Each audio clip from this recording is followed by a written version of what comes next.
गोबावनि उनाव मोनसे गोदान भिडिअनि आपडेट लानानै फैदों। आसा खालामो बे भिडिअखौ नोंथांमोना जोबजासिम नायलांगोन। जायफोर आंनि गोजाम भिउआर बिथांमोना मिथिखायोदि आं मा भिडिअनि आपडेट लानानै फैयो। आरो जायफोरा आंनि नैबे चेनेलाव गोदानै हाबसनफैदों, आसा खालामो नोंथांमोना नैबे भिडिअखौ जोबजासिम नायलांगोन। होमब्लासो मिथिगोन नैबे गोदान भिडिअखौ बबे चेनेलाव होदों। लोगोफोर, नोंथांमोना नैबे आंनि बर' इउटुब चेनेलाव गोदान हाबसनफैदोंब्ला अब्ला चेनेलखौ साबस्क्राइब खालामनानै होदो। आं बेफोरबायदि गोदान भिडिअफोरनि आपडेट लानानै फैबाय थायो। बिदिब्ला फैदो दिनैनि बे गोदान भिडिअनि सायाव। बे गोदान भिडिअनि टाइटेलानो जादों दोनखारलांदिनि। बेयो मोनसे बड' कमेडि शर्ट मुभि।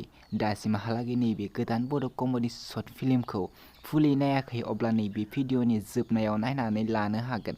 आरो आं बिथांमोननि नैबे भिडिअनि लिंकखौ बे भिडिअनि डेस्क्रिप्शनावबो होनानै दोननो नाजागोन। बे भिडिअआव कास्ट महरै दङ सोमखोर ब्रह्म, सानसुलि ब्रह्म, बृन्दाबान ब्रह्म, जोंमा नार्जारि, लेबा ब्रह्म, जांखां बसुमतारि। बिथांमोना नैबे भिडिअखौ फुलै आपल'ड खालामनानै होलांबाय। बे भिडिअनि स्क्रिप्ट आरो डिरेक्सनखौ होदों बिरेन्द्र ब्रह्म आरो नैबे भिडिअनि प्रडिउसारआ जादों बwisagu नार्जारि। बिथांमोननि नैबे गोदान बड' कमेडि शर्ट फिल्मआ जोबोरैनो मोजां जादों। दासिमबो नायाखै अब्ला बिथांमोननि नैबे FB फिल्म प्रडाक्शन स्क्रिनाव नुनाय इउटुब चेनेलाव थांनानै बिथांमोननि नैबे गोदान भिडिअखौ नायनानै लाहैनो हागोन।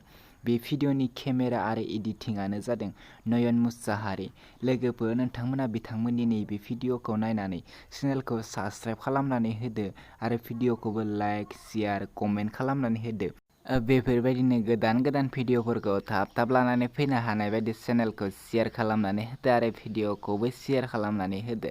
लोगोफोर, नेक्स्ट भिडिअनि आपडेटखौ नोंथांमोननि गेजेराव थाबैनो लानानै फैफिनगोन। लोगोफोर, गोदान भिडिअनि आपडेटखौ नोंथांमोननि गेजेराव थाब लानानै फैनो हायाखै। मानो होननानै बुङोब्ला जोंनि एरिया एबा जोंनि जायगायाव गोबां अखा हागासिनो दङ आरो कारेन्टबो मोजाङै थायाखै। लोगोफोर, आसा खालामो नोंथांमोना बयबो नैबे भिडिअखौ लाइक, शेयार, कमेन्ट खालामनानै होगोन।